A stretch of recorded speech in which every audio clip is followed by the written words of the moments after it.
Welcome to Cinema Bites.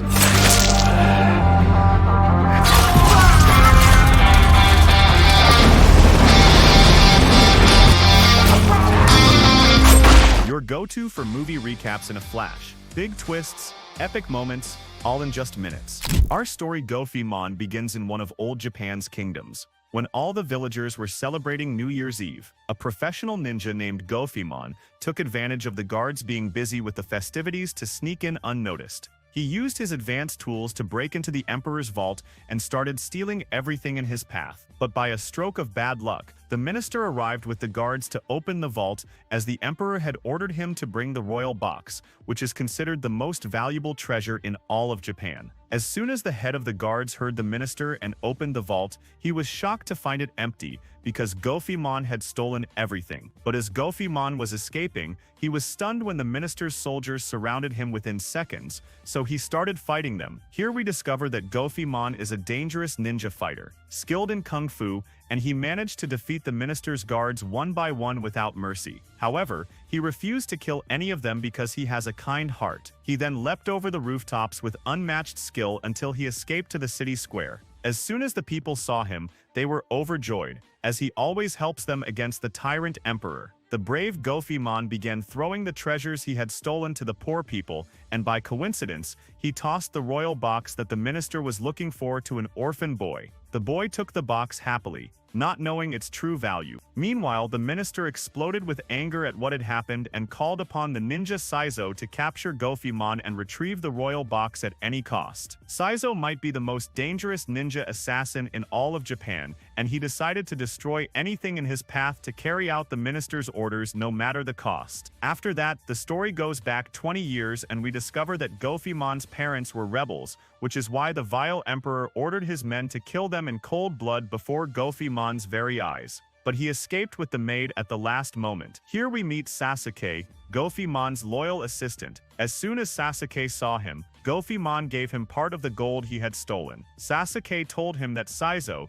the most dangerous ninja in Japan, was looking for him and would kill him because he had stolen the royal box. But Goemon was not afraid and set off to search for the orphan boy to whom he had given the royal box, because it was very important. Meanwhile, the minister informed the emperor of what had happened and told him that Goemon had stolen the royal box. The emperor became furious and said he would send an army of savage warriors to capture Goemon by any means necessary. Here we discover that the emperor is holding the most beautiful girl in Japan captive. Her name is Shasa, and he wants to marry her by force, but she hates him and wants Goemon to save her from him. The emperor became extremely angry and said he would hold the wedding in just 1 month even if she didn't agree. At that time, Goemon and Sasuke went down to the city streets to look for the orphan boy with the box. Here we learn that the boy's name is Koto. He was preparing food for his mother, but was shocked to find her gravely ill. He decided to sell the box to buy her medicine, but a group of thugs surrounded him from all directions.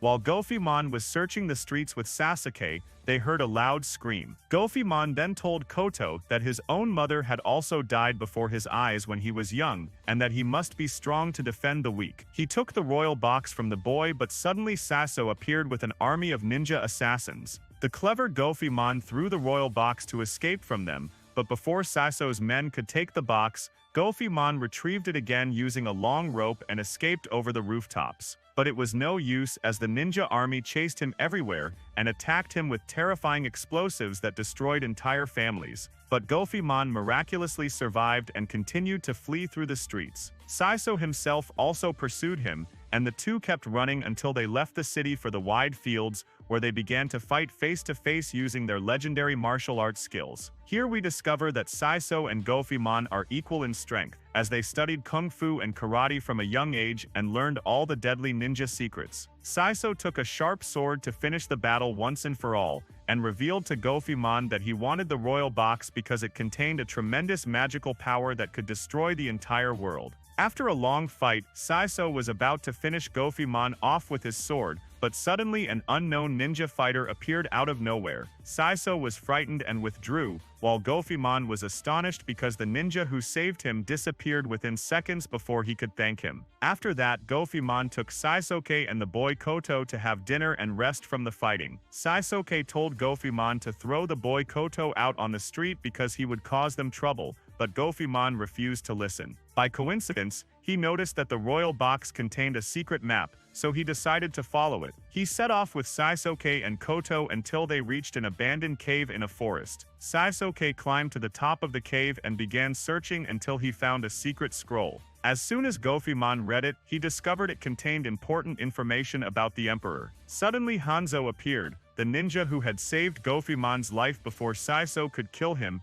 and asked for the scroll. Goemon gave it to him in exchange for a large sum of money because he had saved his life before. At that time, the emperor was preparing for his wedding to the beautiful girl Shisa, but as soon as he entered his room, Goemon suddenly appeared and killed him in cold blood because he had learned the secret entrance to the palace from the scroll. At last he avenged his parents. After that, he escaped from the guards at lightning speed, but suddenly Shisa saw him and felt great happiness because she had loved Goemon in the past before the emperor kidnapped her. But as soon as the guards arrived, Goemon hid and saw the emperor before his eyes, checking on Shisa, which meant he had killed a fake double. Goemon was furious, and to make things worse, Kang, the emperor's special guard, attacked him with a firearm, knocking him into the water and injuring him badly. Luckily, Saizo saved Goemon from death, even though he was his arch-enemy. Here Goemon remembered the old days after he escaped from the emperor's soldiers with the maid. That fighter's name was Mitashi, and Goemon followed him for long hours across the desert until he reached Mitashi's family and discovered he was the emperor. Mitashi admired Goemon's incredible determination and began training him in secret ninja techniques. At first, Goemon trained with another boy and they became close friends, even though they were enemies. Here we learn that Mitashi is Shasha's uncle and assigned Goemon to protect her because the kingdom was at war and assassins could kill her at any time. Goemon obeyed without hesitation and kept protecting Shasha day and night with all his might, even risking his life to kill the assassins before they could reach her room and wake her from sleep. Shasha thanked him for defending her, and the two became close friends. But one day, Mitashi's minister took advantage of the chaos in the kingdom to kill him and become the new emperor, in addition to the severe drought at his funeral to deceive everyone. Goemon told his friend Saizo that he would not serve the new emperor because he felt he was a traitor, while Saizo decided to stay with him because he had no proof of betrayal. Unfortunately, the two friends parted ways in the end. After that, the story returns. Between the events up to the present time, we discover that Goemon woke up from his coma. As for Saizo, he said he saved him from death because they were old friends, but he warned him that if he saw him again, he would kill him because he was one of the emperor's enemies. So Goemon thanked him for the help and left in sadness. The next morning, the emperor gathered all his followers and revealed to them that he had built powerful cannons and would start a war against all the surrounding kingdoms to control the world. Everyone was shocked because this war could completely destroy them, but the mad emperor threatened his followers, including the minister, and said he would kill anyone who did not obey him. At this point, one of the emperor's assistants, named Bongo, begged Shasha to kill the emperor at his upcoming wedding because if he stayed alive, he would destroy the entire kingdom because of the war. Shasha agreed, and before the wedding started, she secretly met with Goemon to say goodbye, as she might die. Goemon promised her that he would not leave her alone and agreed with Bongo to help them kill the emperor. Indeed, the emperor organized his wedding with Shasha on a ship in the middle of the sea because he wanted to start the war after the celebration ended. Here we learned that Goemon was secretly watching and Bongo had hidden explosives on the ship. As soon as the explosives went off, all the ships surrounding the emperor were completely destroyed and chaos broke out. The emperor escaped inside the ship with Shasha and his followers. Meanwhile, the minister thought the emperor was dead and shot Saizo because he wanted to become the new emperor and Saizo could cause him problems. But as soon as the minister discovered the emperor was still alive, he was terrified and claimed he shot Saizo because he was a traitor helping Goemon in secret. Shasha met Goemon amid the chaos and told him their plan had failed and he needed to escape before the emperor's soldiers caught him. The next morning, Sasuke informed Goemon that the emperor's followers were torturing Saizo because they thought he was a traitor.